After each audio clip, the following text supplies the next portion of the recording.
Hey folks, I want to talk to you about a question I've been asked lately a lot. Is this time different? Well, yes and no.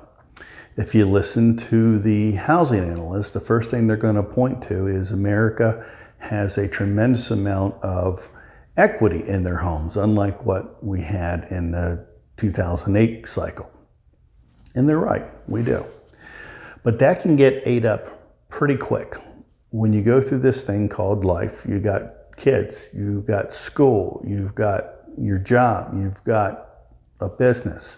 So life can get pretty hectic sometimes and just get ahead of you. So as our market cools, and I believe it will, that equity that you were seeing just skyrocket in 21, 22, and 23, it can roll over and start to decrease.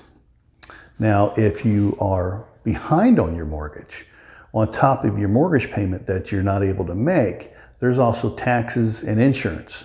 So the further you get behind, that can eat up a lot of your equity. So if you're in a point where you're struggling with your mortgage and you have equity, take the chance, contact us for a free evaluation, and get a game plan. If you've got equity, sell the house, take the equity, put it in your pocket. You are going to avoid a foreclosure on your credit report, and you could put that money in your pocket and start somewhere new. The second thing that the analysts will point out to is inventory. We have low inventory. And to a degree, they're right, we do. But that can catch up to you as well. What I'm seeing now, as I saw in 2006, 2007, is our very, very active new construction spec home market. As those builders finish those homes and bring them online, their inventory will grow.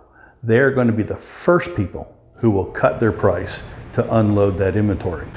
About 2 years ago, I had some investors that wanted to build some spec homes, and you couldn't get a builder to talk to you. The answer you got was, give us your money, we'll put you on a list, and we'll get back to you in a year or two.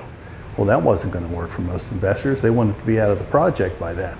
But that was then. Now, I get emails every single week from builders with a list of homes that they have ready to be sold, ready to be occupied. We haven't seen that in several years. So when you see that, that's just the beginning.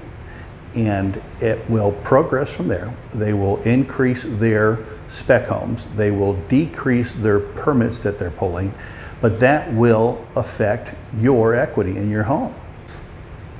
Another group that will add inventory is our institutional buyers. These are your BlackRock, your First Key Home, your Invitation Homes. These people own a lot of homes through America, and they're used as rentals. However, as the market starts to roll over and those rents decrease, they will drop those properties on the market, sometimes less than what they purchased them for. So keep an eye on that inventory from our institutional sellers. Another group are what we call third-party investors. They usually purchase from the courthouse step auction, and right now they're currently buying 96% plus of all of the properties that go to the clerk of court's auction as a foreclosure. They are purchasing those. And they buy them between 50 to 65% of retail value. In other words, what they would sell for after the property is fixed and ready to be sold.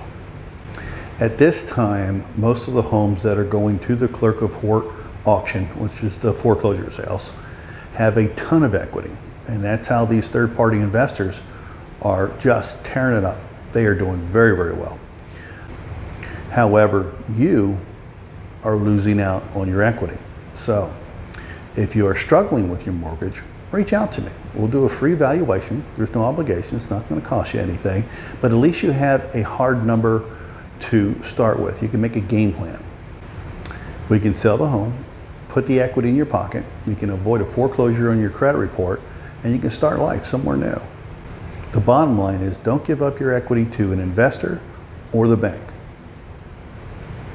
But as our market starts to roll over and our prices start to soften and you lose some of that equity, then the third party bids are going to decrease and more properties are going to go back to what we call the plaintiff, which is the bank.